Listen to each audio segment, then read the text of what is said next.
Assembled attendees of the DevOps Days Edinburgh Conference of 2018. Wear sunscreen. If I could offer you only one tip for the future, sunscreen would be it. Okay, so I have a confession to make. Hi, I'm Paula. I have a really bad habit of building conference talks around obscure 90s songs that no one's ever heard of. So my choice for this talk was the Baz Luhrmann classic from 1999, Everybody's Free to Wear Sunscreen. If you've never heard it, then I suggest you check it out later, or not, totally up to you. But I warn you, there will be some random song lyrics sprinkled throughout this talk, so see if you can spot them. One reason I chose this song is because it was released in the UK in the year before I graduated from university and started my career in technology. Here I am in the year 2000, fresh-faced, eager, ready to take on the world. And this is me 18 years later. I haven't changed a bit, right? Although I think digital photography has come on a long way. So, 18 years in the tech industry, I think I've learned some things. If I could go back in time and talk to my 22-year-old self, what would I say? There's quite a lot of advice I would give, but as this is a DevOps Days talk, I thought it might be fun to try and share my advice using the framework of DevOps principles. So this is from a blog from John Willis in 2010, describing the CAMS model. Culture, automation, measurement, sharing. So I'm going to try and structure my advice to a young Paula using this framework. I am going to issue another quick warning. I am a straight, white, cisgender, middle-class, middle-aged woman. I know I've had a lot of privilege in my life. I know I have biases and blind spots. I've been called a spoilt bitch in the past. Harsh, but possibly fair. So this is a fair warning. This is the lens through which my advice comes. And as the song says, my own advice has no basis more reliable than my own meandering experience. I will dispense this advice now. So, just a quick resume so you can see the path I've been through. Graduated in 2000. My first job was at IBM. I then moved to London and joined a startup company that was a software as a service company. I was there for nearly 10 years, then stepped out and went as an independent consultant for a couple of years. In 2012, I co-founded a cloud foundry services company, which was then acquired by Pivotal in 2015, and that's where I still work today. Oh yeah, and in that time I also got married and had a couple of kids. So, going back to the DevOps principles, the first one is culture. So let's start with that. The DevOps movement has been around a long time. The very first DevOps Days event was in 2009. And in John Willis's blog in 2012, he describes the DevOps Days movement as basically a convergence of agile and lean methodologies driving towards helping people continuously deliver. Now, there's lots of definitions about what DevOps is. There's loads of books, there's loads of reading material, there's loads of conferences. It's a few key things in my view. It's about collaboration and respect. It's a real mentality shift from traditional IT structures where developers and operations are siloed. And at its core, most people seem to agree that DevOps is a human problem. So that got me thinking about what human problems I've dealt with over the last 18 years. And there's been loads. I mean, people are complicated, right?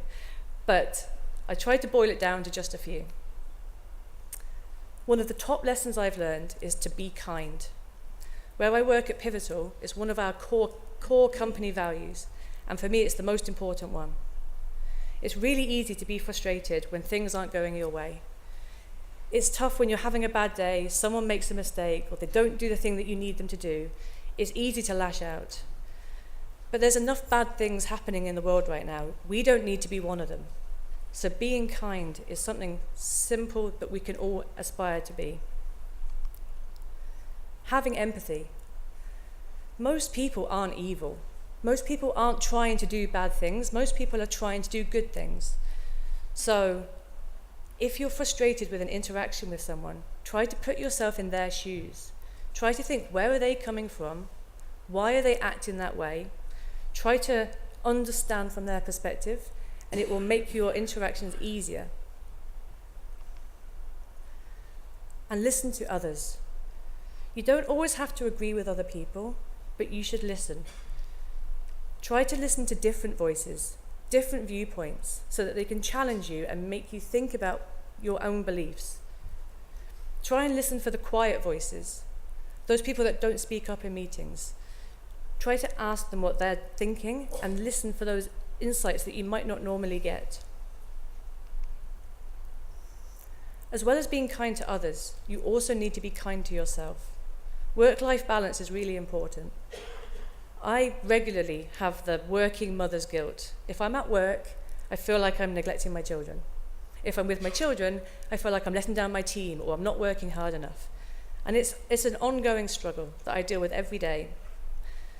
But the advice I would tell myself now and in the past is just to try and give myself a break.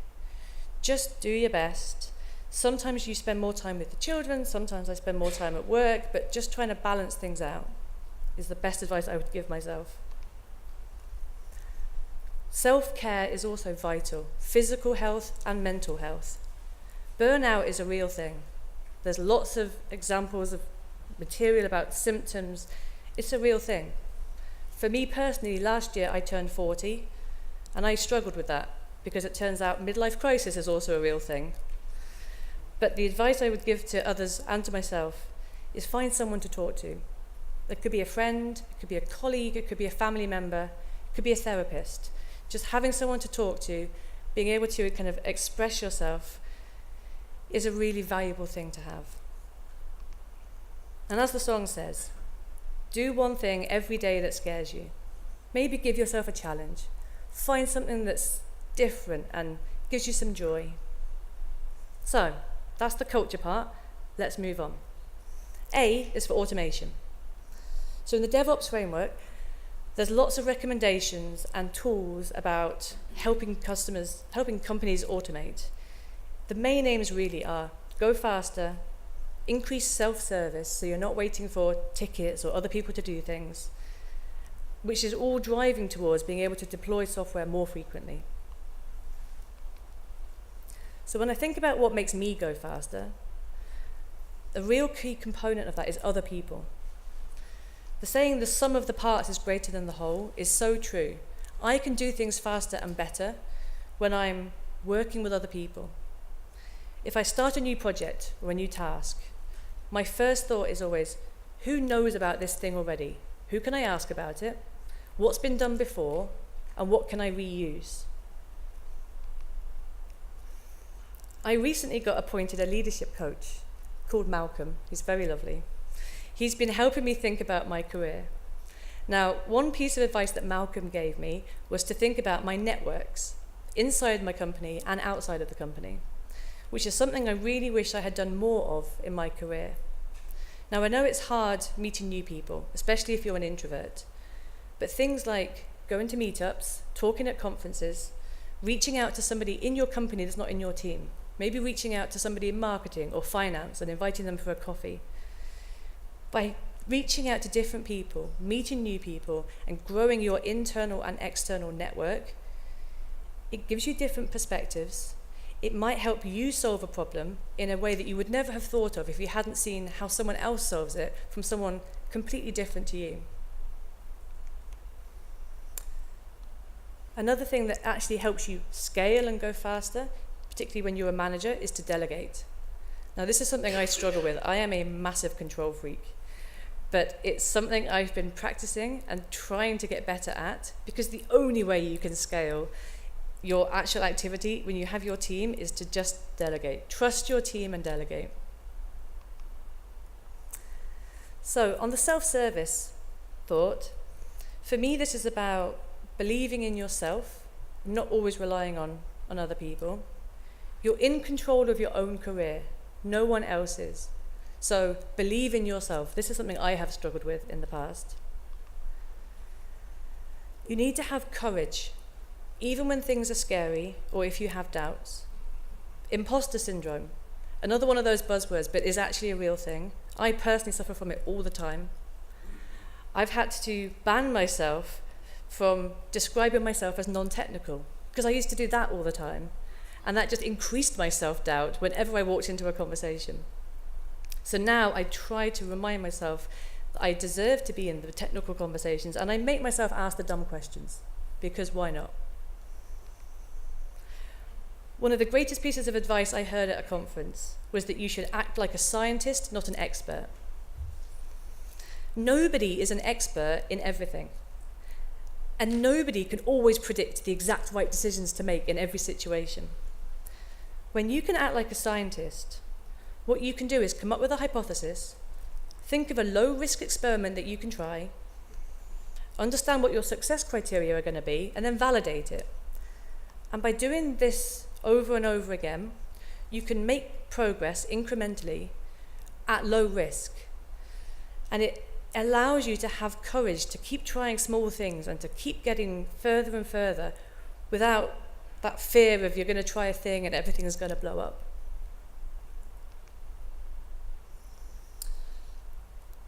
On the continuous deployment side, it's funny. I always like having a plan. One of my really good friends actually nicknamed me Planator because apparently I plan everything.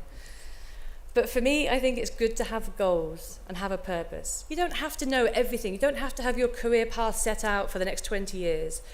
But just have a sense of what you want to achieve, have a sense of purpose, and work towards it. But don't work too hard.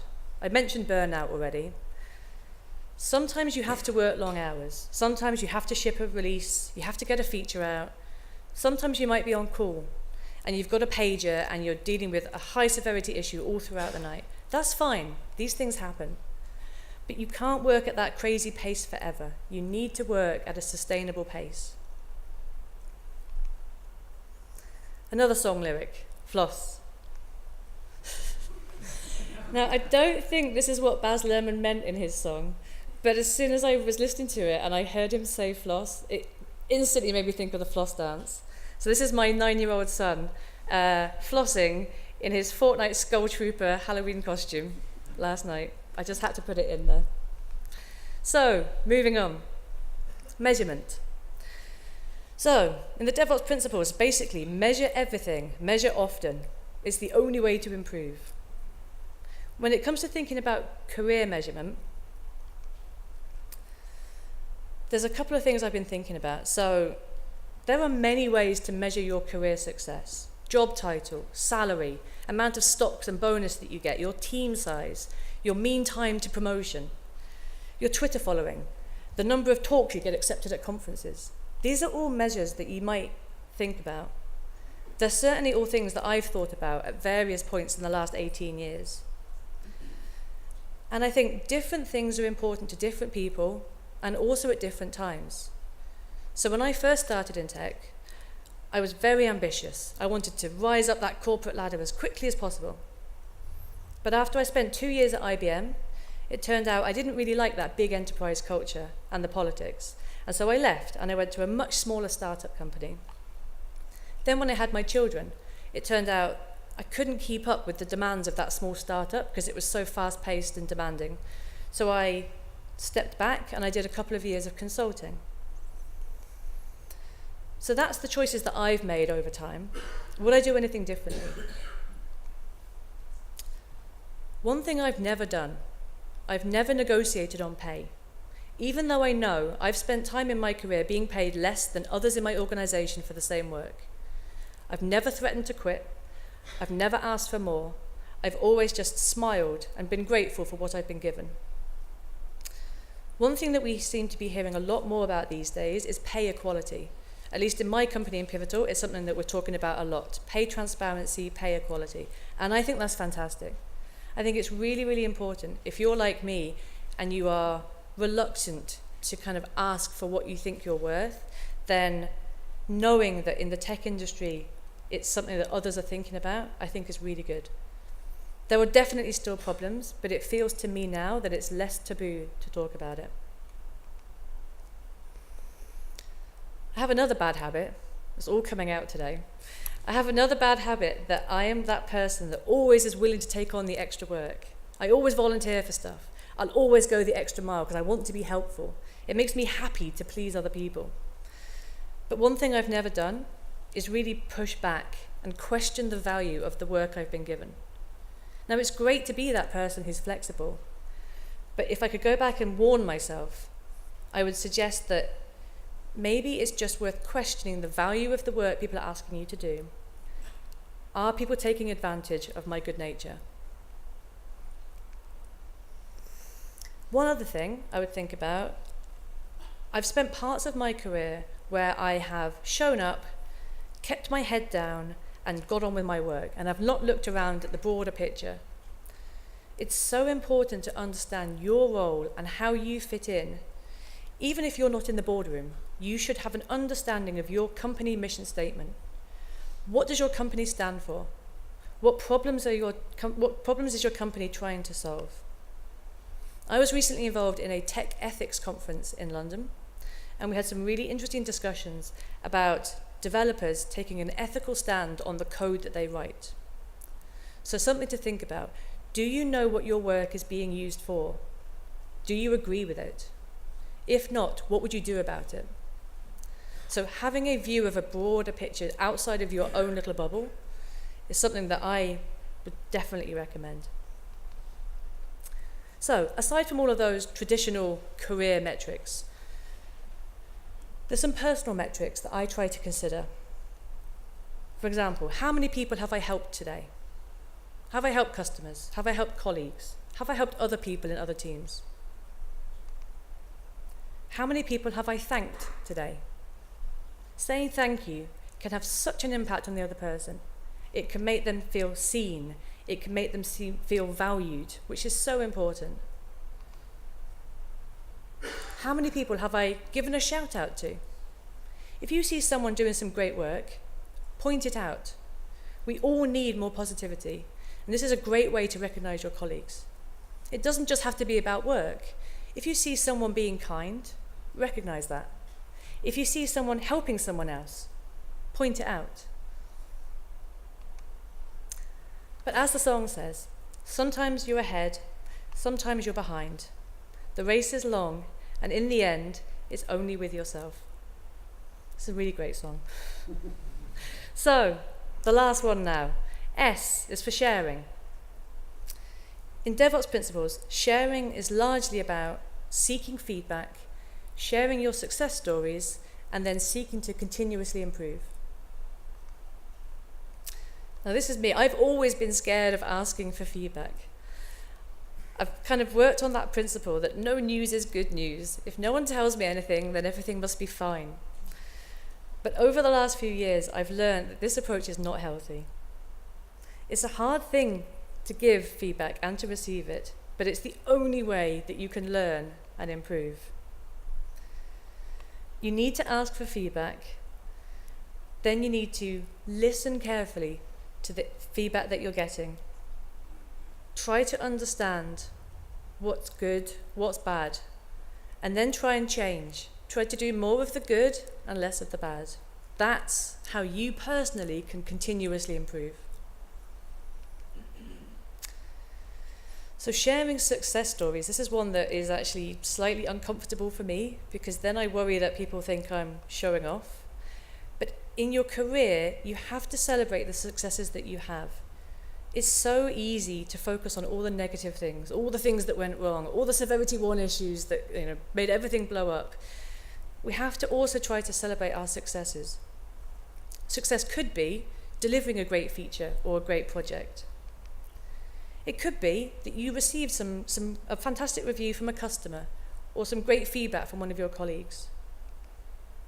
It could be something you do in a side project, like running a conference or running a meetup that goes really, really well. It's important to share these stories and be positive, because it won't only help your confidence and make you feel more positive, but it might inspire other people and make them more confident and more positive. One of the things I love at Pivotal and the way we practice Agile is the retro. We love a good retro at Pivotal. We retro everything. But for me, it really is a fantastic framework for reviewing something and then making it better. And I've started doing it in my one-to-ones with my team. I sometimes do it just on my commute on the way home. So I'm sitting on the train, I think about my day, and I think about what was good today and what do I want to do more of? What was bad and I need to change or do less of? And what questions have I have? What things should I think about? So I love the retro. But as the song says, whatever you do, don't congratulate yourself too much or berate yourself either. Your choices are half chance, and so are everybody else's. So, that covers all of the principles and was a whole bunch of advice. Here are my key takeaways. For the culture, be kind. Be kind to yourself and be kind to others. For automation, collaborate. Work with other people. They will help you go faster. For measurement, always be asking questions. Check yourself, check your work, be curious. And for sharing, seek feedback. That's the way that you will improve. And finally, advice is a form of nostalgia. Dispensing it is a way of fishing the past from the disposal, wiping it off, painting over the ugly parts, and recycling it for more than it's worth. But trust me on the sunscreen. Thank you.